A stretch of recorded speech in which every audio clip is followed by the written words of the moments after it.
Matthew 15:30. Nagdating nga naman ang napakaraming taong may dalang mga pilay, bulag, lumpo, pipi, at marami pang ibang may sakit.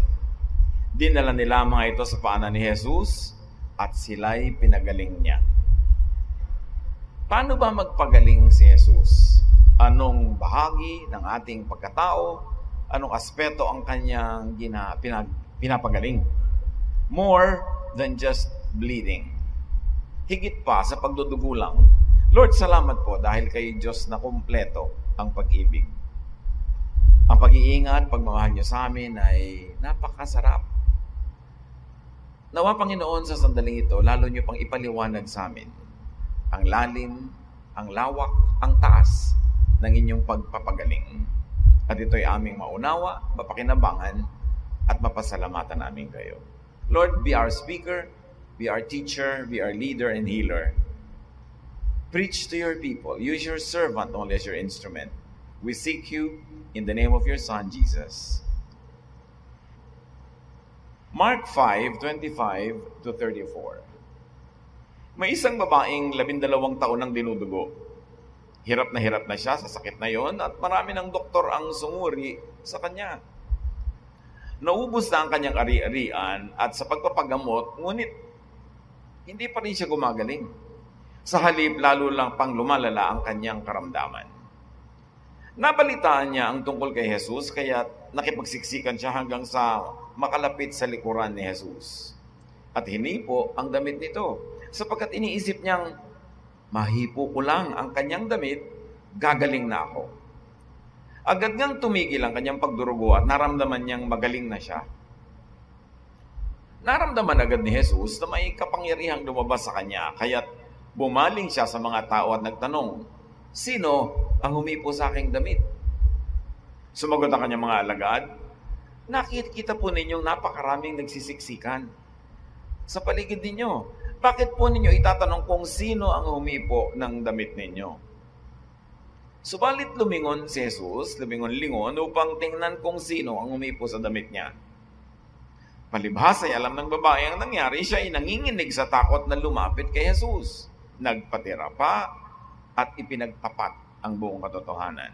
Subalit sinabi sa kanya ni Jesus, anak, pinagaling ka ng iyong pananampalataya. Umuwi ka na at ipanatag mo ang iyong kalooban. Ikaw ay magaling na. Babaeng dinudugo for 12 years. Yung monthly period nga ng babae, maraming hirap na hirap. Itong babaeng ito, 12 years. So 12 times 12, ang dami nun, ng mga buwan na nangyayari. And what made matters worse was that bleeding was considered by ancient Israelites as unclean, being unclean. Hindi ka lang unclean physically, meron ka pang spiritual uncleanness. There was not only a physical discomfort, there was also an emotional baggage. Therefore, bleeding also created spiritual, mental, emotional burdens, and a lot of social stigma. Ako, umabot pa sa panahon na yung mga ginagamit ng mga babae sa kanilang monthly period, pag binibili, itinatago pa yun, isinusupot. Pag nautusan ako ng mga kapatid kong babaeng matanda sa akin, tinatago pa yun para kami crime na ginagawa. Binabalot ng tindahan, yung mga napkins na yan. Lalo na nung unang panahon, 2,000 years before that, may stigma when a woman is menstruating. Ngayon lang nga, ina-advertise pa eh. No? Meron pa mga with wings, may mga kung anong fragrance. Pero nung araw, may hiya nakasama tungkol doon. Lalo na nung panahon ni Jesus, na hindi lang social yung stigma, may spiritual pa. Kasi yung templo, yung mga pare ang nagpe-preside over this entire issue of uncleanness. So pagka merong ganyang bleeding, hindi lang physical ang pain. Yung iba, sobrang pain pa dito sa may abdomen. Merong mental, emotional, and spiritual burden. Kasi parang less than holy ka, you are not in the favor of God, at ikaw ay marumi. In fact, sa Leviticus 15:19-27, there's an elaborate regulation of women who are menstruating. When a woman has her monthly period, she remains unclean for 7 days. And if you touch her, you must take a bath, but you remain unclean until evening. So kahit mga family members, kahit asawa niya, kahit kaibigan, hindi siya pwedeng mahipo. Pag nagkaroon kayo ng body contact, no matter how slight, unclean ka. Maliligo ka dapat, pero kahit naligo ka pa hanggang gabi, you are considered unclean hanggang kinabukasan. Anything that she rests on or sits on is also unclean. And if you touch either of this, you must wash your clothes and take a bath, but you still remain unclean until evening. So ang upuan niya, higaan niya, madaanan niya, unclean din. Imagine ko hanggang ngayon ay umiiral yung mga patakaran na yan. Paano ka upo sa bus? Sa mga silya na yan, malay mo kung may umupo dyan na merong ganong uri ng kalagayan. Any man who has sex with her during this time becomes unclean for 7 days, and anything he rests on is also unclean. So pati na rin yung lalaki na nagkaroon ng physical relations with a menstruating woman, unclean for 7 days, at ano man ang kanyang madapuan, maupuan, mahigaan, unclean na rin. Any woman who has a flow of blood outside her regular monthly period is unclean until it stops. You see, kahit na nga hindi menstruation, tulad ng babaeng ito, 12 years nang dinudugo, she has been unclean for 12 years. As far as the temple was concerned, anything that she rests on or sits on during this time is also unclean, just as it would be during her period. If you touch either of these, you must wash your clothes or take a bath, but you still remain unclean until evening. Imagine that this was going on in this woman's life for 12 years. In search of remedy and comfort, the woman suffered all the more. Lahat na ng doktor, lahat na ng mga totoo, kilala, sikat, lahat na ng mga hindi totoo, hindi kilala at hindi sikat, sino na lang na pwedeng makatulong, pinuntahan niya at nagkaubos-ubos na ang pera ng babaeng ito. So sumakit na ngayong patibulusan niya. Her doctors were ineffective, inutile, and expensive. But she did not get better. She only grew worse. You can imagine the situation of this woman, miserable. Kung may kasama pang pain yung bleeding na yon, which we assume meron, then all the discomfort of having to manage her physical hygiene, and then all the emotional discomfort of having to be separated from everybody who mattered to you because you could not be touched. So pag natumba ka, baka walang sumalo sa'yo dahil unclean ka. Hayaan ka na mahulog at magpagulong-gulong. It was very difficult. Now comes Jesus the healer. This woman heard of Jesus. And she had faith in Jesus. In fact, the faith was so great that she had faith just in touching Jesus. Sabi niya, mahipo ko lang kahit nakaduluduluhan ng laylayan ng kanyang damit. Gagaling ako. And remember, a bleeding woman was not to touch other people and was not to be touched by others. Anong kapangahasan ang iniisip ng babaeng ito? Umiiral pa yung batas noon. Bawal siyang humipo kahit kanino. Bawal siyang hipuin. Tapos ngayon, si Jesus pa of all people, ang pinagbabalakan niyang hipuin. Sabi niya, after all, nagpunta na ako sa lahat ng pwede kong puntahan, hindi ako gumaling. Desperate situations needs desperate measures. But if she would do that, she would break the law. She would break the religious and legal law of Israel. She would make Jesus unclean, and she would double the hardship of her situation. Because paano kung mapagalitan siya? But she had to do something. This bleeding woman, like every other bleeding woman, was isolated and stigmatized.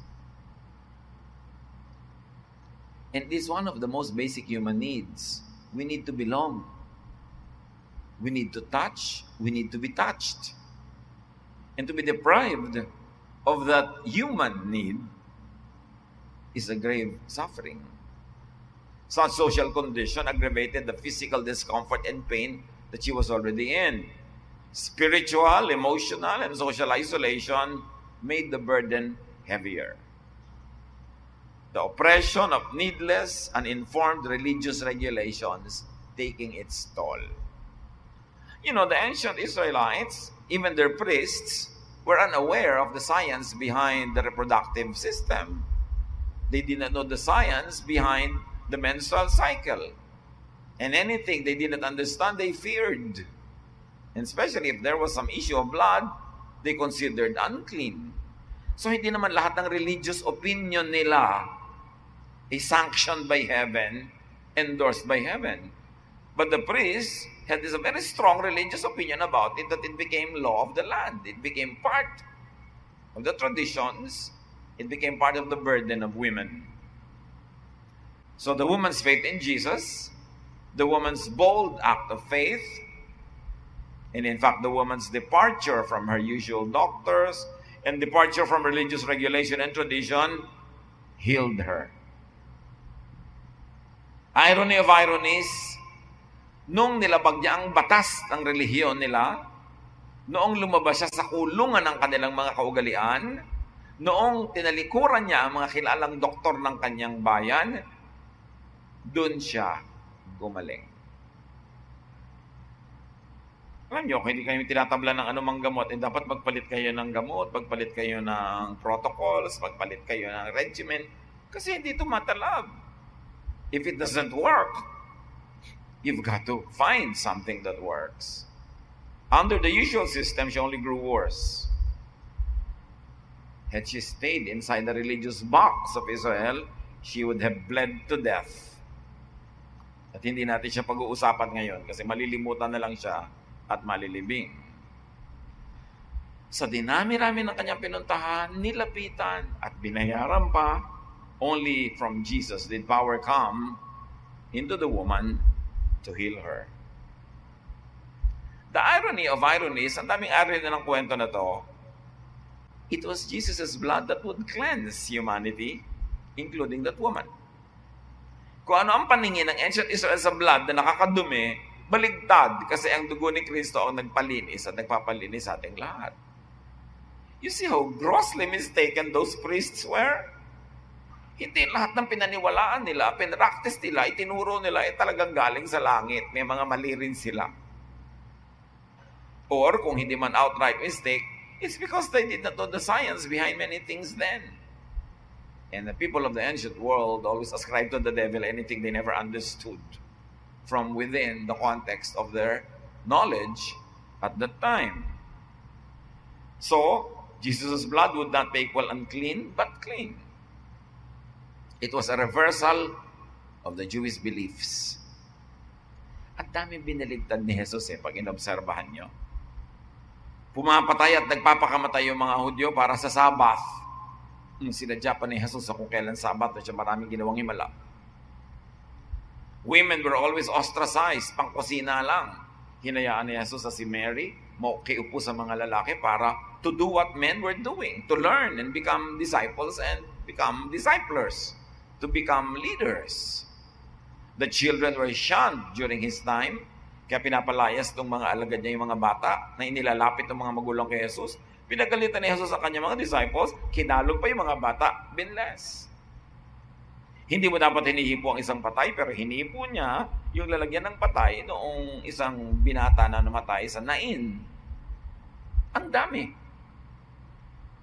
Ipinadala ng Ama sa Langit si Jesus para ituwid ang mga baluktot na paniniwala ng mga Hudyo, ng mga Israelites. Hindi lahat ng pinaniwalaan nila titinuro sanctioned by heaven. Kaya ipinadala ng Panginoon. At malinaw ang Bible. Jesus was a perfect personification of our Father in heaven. In Him, the fullness of the deity lived in bodily form. Kung merong dapat malaman tungkol sa Ama at gustong ipaalam ng Ama tungkol sa Kanya, pinadaan niya sa pagpapakilala kay Jesus. Kaya mahalagang obserbahan natin ang mga katuroan ni Jesus. Hindi siya dumating para lang pairalin at patuloy na ipairal yung mga dating umiiral na sa Israel. Ang dami niyang iniba. At hindi ka dapat maiwan sa pag-iiba na yun. At hindi ka dapat malito. So, the woman was not only healed physically by Jesus. She was also delivered from her pre-existing spiritual, emotional, and social suffering. Sabi ni Jesus sa kanya, ipanatag mo ang loob mo. In other words, hindi lang pinagaling ni Lord yung physical bleeding, even the bleeding of her heart in an emotional way was healed. Kaya sabi niya, ipanatag mo ang loob mo. Yang katawan mo, galing na. Pero yung emosyon mo, natatakot ka pa. Nanginginig ka pa. Ba't ka natatakot? Kasi nasa utak mo yung law ng mga priests na bawal humipo, bawal mahipo. Natatakot ka na break yung isolation. Huwag mo ikatakot yan. Ako ang nagpagaling sa'yo. Kung masama yung humipo, di dapat di kita pinagaling. At kaya, sinabi ni Jesus, sino ang humipo ng damit ko? Sabi naman ng mga clueless yan ng mga disciples, dami-daming tao, tatanong nyo kung sino, dami-daming ang humihipo. Alam naman ni Jesus kung sino. Gusto lang niyang makita ng lahat kung sino yung humipo at kung anong gagawin niya sa humipo sa kanya, na bleeding woman. Inaasahan ng lahat, papagalitan niya yun, paparusahan niya yun, isusuplong yun sa mga priest, may kaparusahan yun. Pero hindi. She was affirmed. Sabi ng Panginoon, ipanatag mong kalooban mo, talagang confirm na, galing ka na, sige na, umuwi ka na. Ipinakita ni Jesus na hindi niya in-implement yung law against touching other people when you are bleeding. Hindi lang yung bleeding ang pinigil niya, kundi yung hirap ng loob, yung guilt ng babae. Kasi kung hindi nangyaring itinanong ni Jesus, sino humipo sa akin at hindi niya na-affirm yung babae na okay lang ginawa mo, uuwi yung babae, gumaling nga yung katawan niya, pero may guilt. May pagdadalawang loob at may takot. So yun man, inalis din ni Jesus. Nakita niya kung gano'n siya ka-thoughtful na healer. The woman was not only healed physically, she was also delivered from possible guilt feelings for breaking the law and the tradition of Israel. What is very clear here is that Jesus sets free from needless guilt. Kaya nga kahit ngayon whenever I get invited to speak before, let's say, the Hospital Directors Association of the Philippines or the Philippine Hospital Association or kung ano-ano pa ng mga nasa medical field, I always appeal to them to deviate from the Western style of healing and medicating people. Kasi si Jesus, at tayo man sa ating culture, because we are an Eastern people, we look at the total person. Alam niyo na siyempre sa Western medicine, gagamutin ko lang yung atay mo, wala akong pakialam sa puso mo. Diba? O kailangan ihiwalay ka kasi may sakit ka, nasa isolation room ka, wala akong pakialam na mamatay ka sa lungkot. Naghihingalo, eto nag-aagaw buhay ang nanay ng isang pamilya, dadalhin sa ER, bawal pumasok, isa lang ang pwede. Isa lang, ito kaming anak. Paano kung mamatay ang bigla? Hindi kami kasama. The most important moment ng buhay niya, yung malalagot na siya ng hininga, dapat naliligiran siya ng mga mahal sa buhay. Bawal pumasok, isa lang ang pwede. Kaya kung anong palusot ang ginagawa ng mga tao para makapasok sa ER. O kaya, bawal dumalaw after 5 o'clock, lalo po charity. Kaya ang mga tao dumadaan sa bintana, sa kanal, sa mga bubong, sa alulod, para makadalaw. Kaya nakikita mo sa mga ospital natin, tuturo ka na yung pasyente, ay, hindi po ako. Ba't kayo nakahiga dyan? Nasa banyo yung pasyente. Kami yung mga kamag-anak. Ang daming tao sa loob. Part of healing yun eh. You see, Lord, hindi lang niya pinagaling yung bleeding, yung emosyon, kasama. Total person. I always challenge medical practitioners in our country. Yes, use technology, but use in the context of our culture.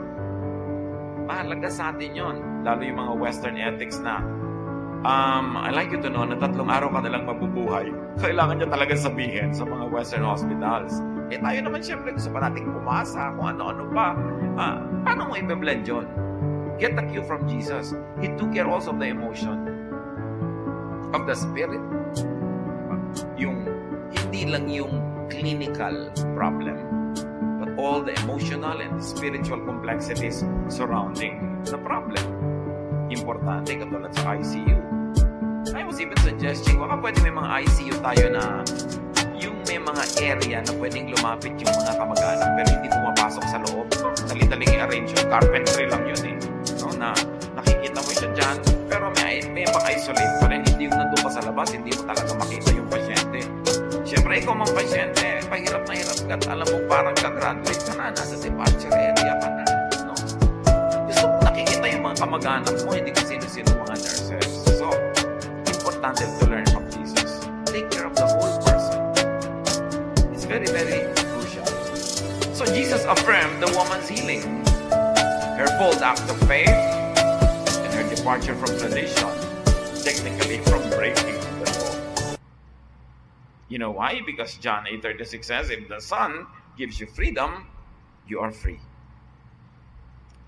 Initially, Jesus set the people of Israel free from the many needless traditions and religious regulations of Judaism. And then eventually, as his teachings reached all the far corners of the world, it became very relevant to everybody who was oppressed in a religious way. Yung ang nagpapahirap, imbes nagpapadali sa buhay, ay relihiyon. Nagpapasikip ng paghinga. Yung dumadami tuloy ang mga pinoproblema dahil sa religion. Dapat baligtad, pampagaan dapat yan ang buhay, pampasaya, pampabait, hindi pampa-istrikto. Hindi ginagamit to judge others, but to love and accept others unconditionally. Yun ang Jesusness. Ang dapat talagang balikan ng mga Kristiyano ay si Kristo. Kasi ang dami-daming sinusundan na iba-iba nagpapahirap ng buhay. The story is so popular. Mga bata pa tayo, nadidinig na natin yan. The important thing is maraming reversals dito. Jesus reversed tradition, Jesus reversed religious regulation, and He even reversed the meaning of the blood, that it is not unclean, because the blood of Jesus would become the powerful cleanser of all sin and of all of our ailments. Jesus nullified many of and set people free from many needless sufferings under Israel's traditions and laws. At ang mga informed, mga mulat, enlightened Christians today should do the same. Set themselves free from the needless traditions of Israel and the needless traditions even of the Christian church that has been developed and flourished in the last 2,000 years. Dapat ang lahat ng yan, practices ng mga churches na naniniwala kay Jesus, salain muli sa mga teachings ni Jesus. At yun lang papasa, yung loving, yung nagbibigay ng comfort, yun ang rest, yun ang dapat na pagsikapan natin, na palaganapin. At hindi yung nagpapabigat ng kalooban, nagko-condemn, naghahati-hati sa atin, at nagtuturo sa atin mga maging self-righteous. Dapat wala nang lugar yon sa ating religious and spiritual life. Galatians 5:1, Christ has set us free.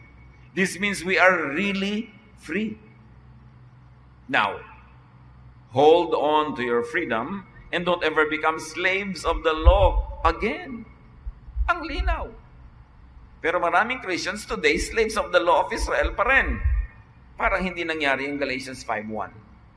Parang hindi nangyari si Jesus. Kasi matapos na tanggapin si Jesus, bumabalik sa laws of ancient Israel. Na yun na nga, ang ginawa ng Panginoon ay tayo'y pinalaya mula sa mga yun. That woman got healed by getting out of Israel's religious box. Kung nanatili pa rin siyang relihiyosa, tagasunod ng kaugalian at ng mga batas, dumugo na lang siya hanggang namatay.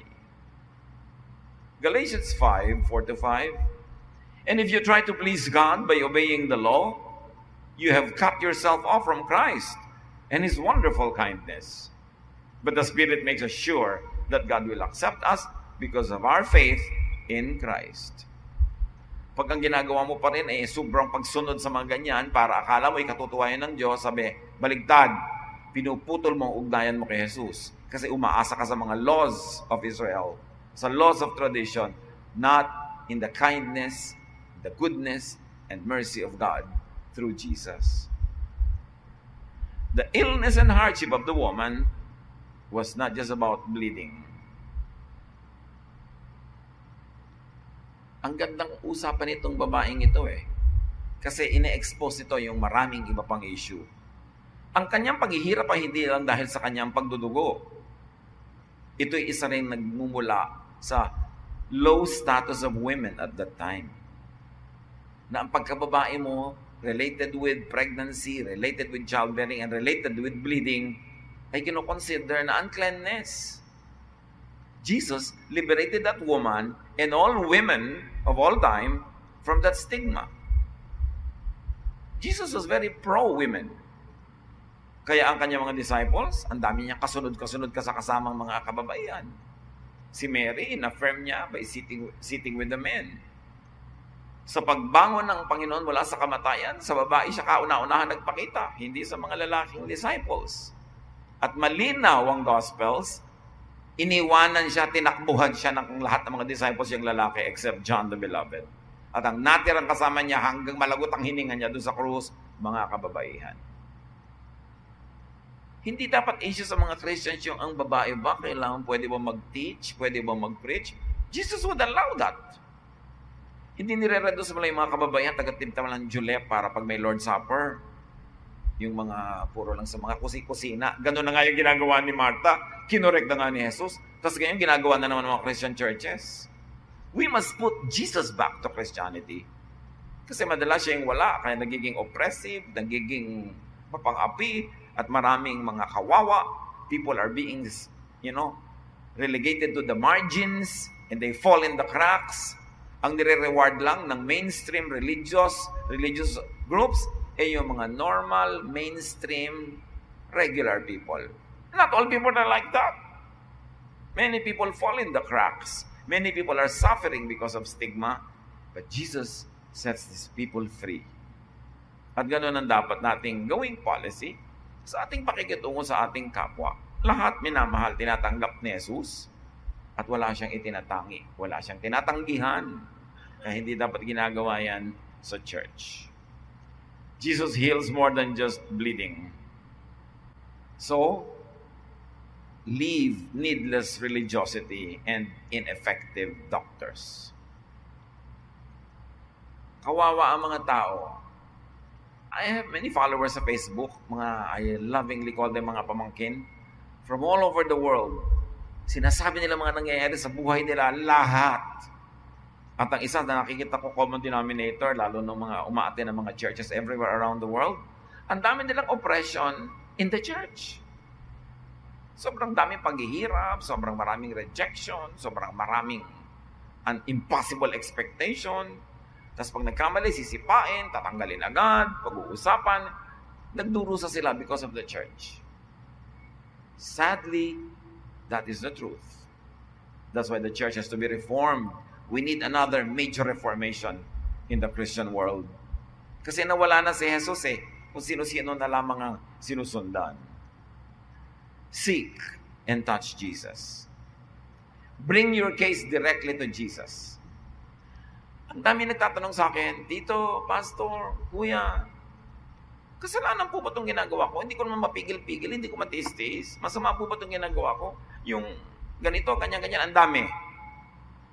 Lahat ang tatanungin nila religious leader, kasalanan yan, masama yan, itigil mo. Pero talagang nagawa na nila ang pwedeng gawin sa mundong ito, hindi pa rin nila nabago yung sarili, hindi pa rin naiba. So mabubuhay na lang sila lagi sa pagtatago o sa guilt?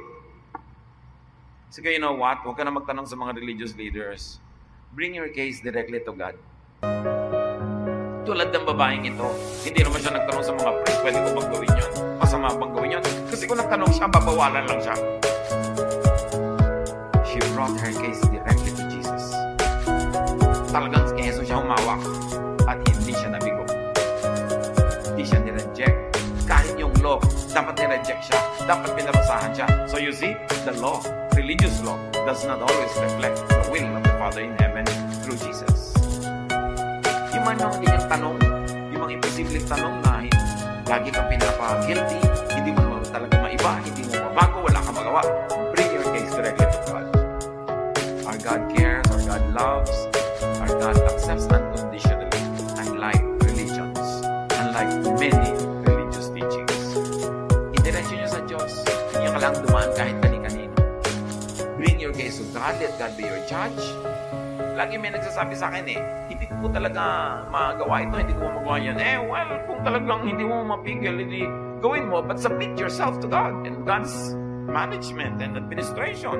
Kung mapagalitan ka, di pagalitan ka. Kung nadisiplina ka ng Diyos, di madisiplina ka. Malay mo naman, may iba palang pagkukuhan at pagkukugutan ng pangunawa at pagmamahal sa iyo at pagpapatawad ng Diyos. So bring your case directly to God. Huwag mong mong iasa sa tao, ma-oppress ka lang. Let the power of Jesus flow into you. But acknowledge Jesus. This woman acknowledged Jesus. The acknowledgement had to be done so that everybody else would know the kindness of Jesus. That though this woman broke the law by touching him, he did not punish her. And when you acknowledge Jesus, you get acknowledged by Jesus. So be healed from physical illness. Very importantly, through Jesus, be freed from emotional, social, and spiritual prisons.